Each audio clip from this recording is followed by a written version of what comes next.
Welcome back, everybody. Today we're going to be reading another story about things that are underground. So during this week we've been learning about my little friend the worm, and worms live under the ground.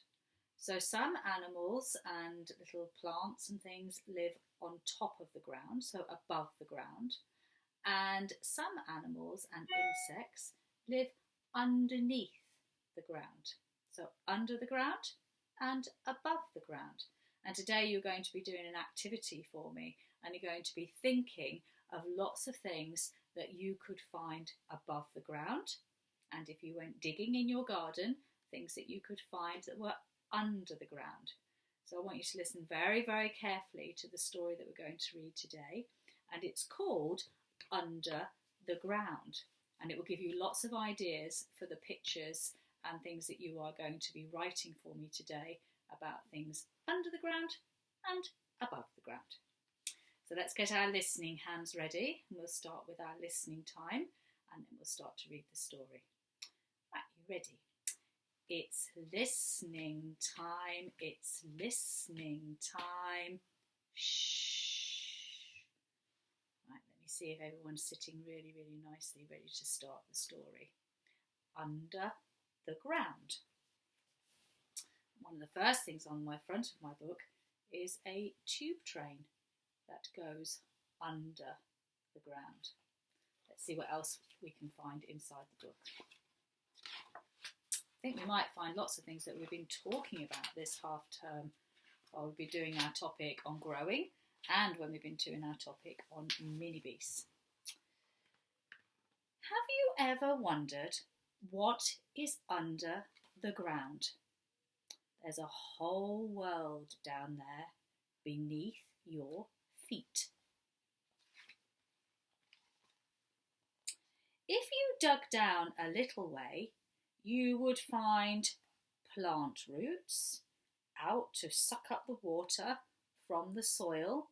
And we talked a lot about that in nursery, didn't we, when we were planting our beans and when we were planting our sunflowers, that the roots go down under the ground to suck the water up.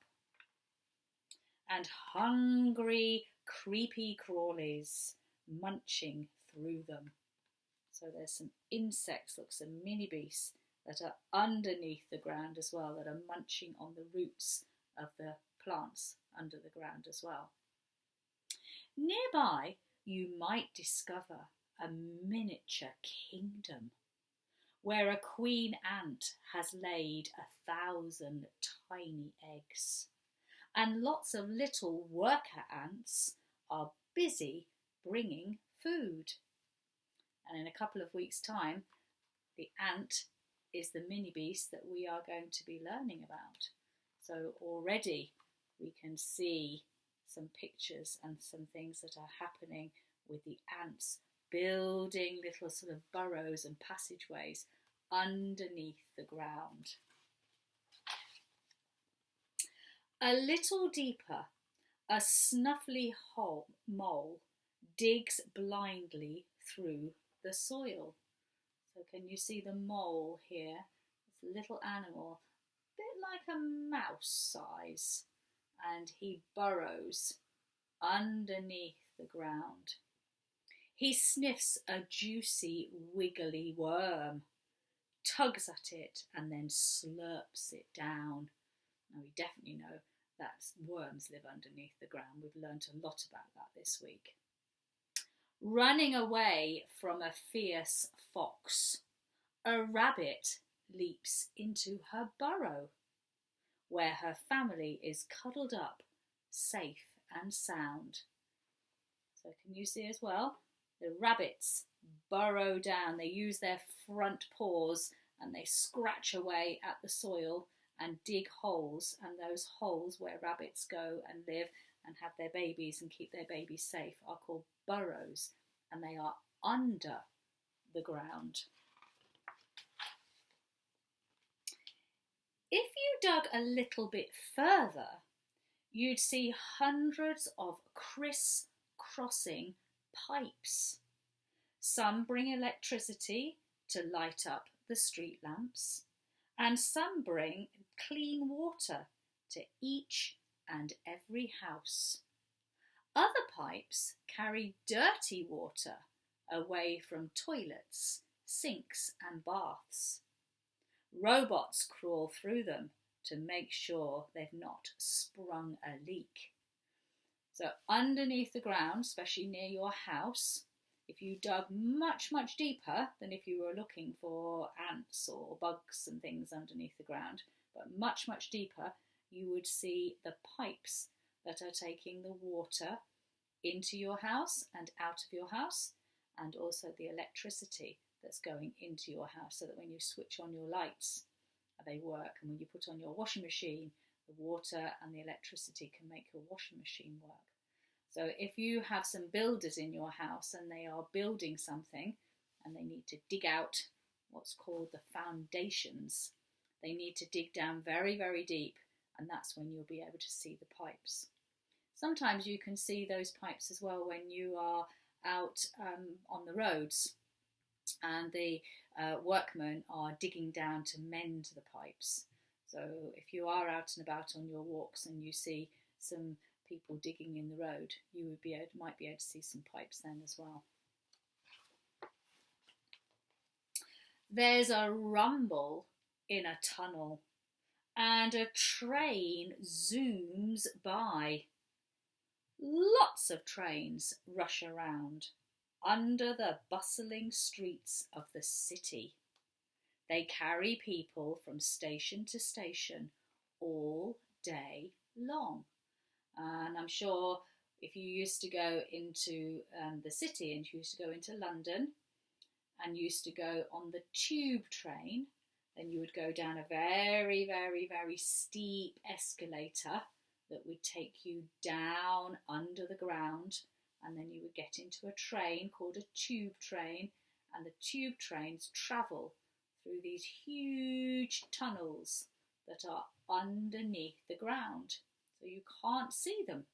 You can only see the trains when they come onto the overground. Deeper still, so we've gone even deeper than the ants and the rabbits, even deeper than the pipes.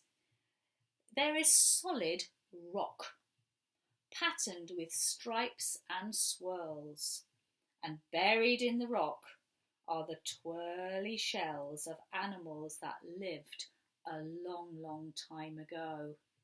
Do you remember last term when we were in nursery, we did a lot of work and a lovely topic. We all really enjoyed it when we talked about dinosaurs and we talked about fossils. And who can remember who was the lady who discovered the fossils? Do you remember her name? Her name was Mary Anning, and she discovered the fossils, didn't she, when she was on the beach with her daddy, and then she brought them to London and they were put in the museum. So right deep down, do you remember we talked about the archaeologists digging up the fossils and the dinosaur bones? That's what's even further underneath the ground. There are the bones of ferocious dinosaurs. They've been there for so long that they've turned into stone, and that's when we call them fossils.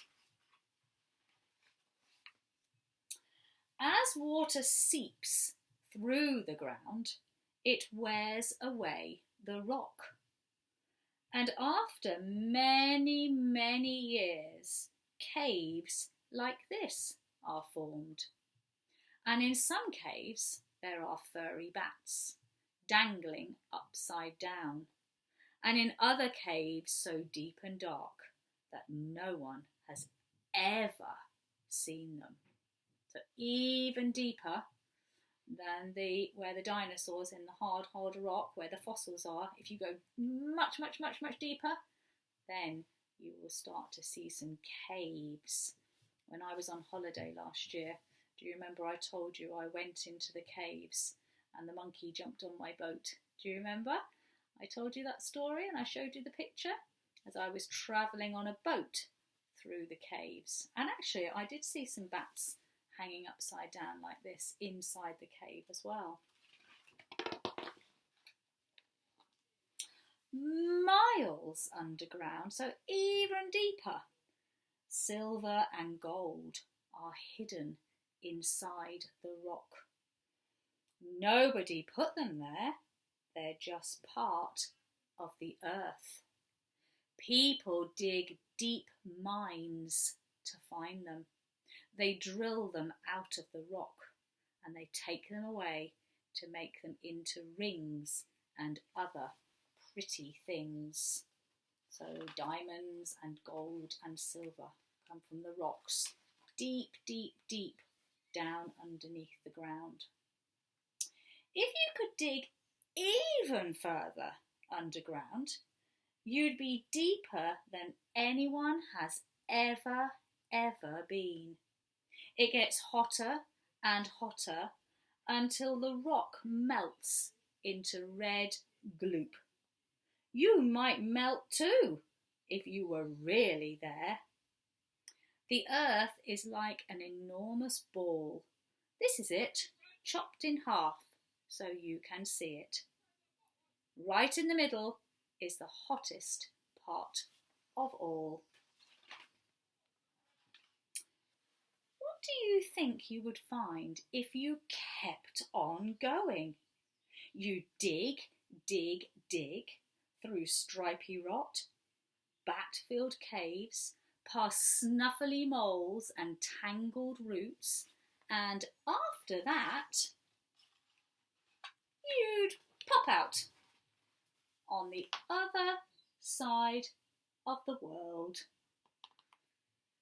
where they'd be busy wondering, what's that under the ground? I really like that book.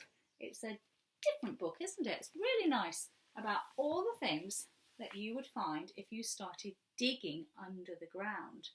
So it would tell you some things that were just underneath the ground, and then it would tell you things that were deeper and deeper and deeper and deeper and deeper. It's amazing, isn't it, to think that outside, when we're walking underneath the ground, there will be insects, and there might be rabbit burrows, and there might be foxes' burrows, and there would be pipes, and deeper than that where there would be gold and silver, and deeper than that there would be caves, and deeper than that there would be dinosaurs, fossils and bones. So much that we can't see with our eyes when we just look on the top of the ground, above the ground, but when we look underneath the ground, there's another whole world of all exciting things to be found. So I hope you remember some of those things that I've told you, so that when you do your work today and you draw your pictures or you talk to your mummies and daddies about all the things under the ground, you can remember all the things I've told you in the book today. So good listening, and see if you've also got good memories today. Well done, everyone. I'm so proud of you all. Take care of yourselves and see you soon.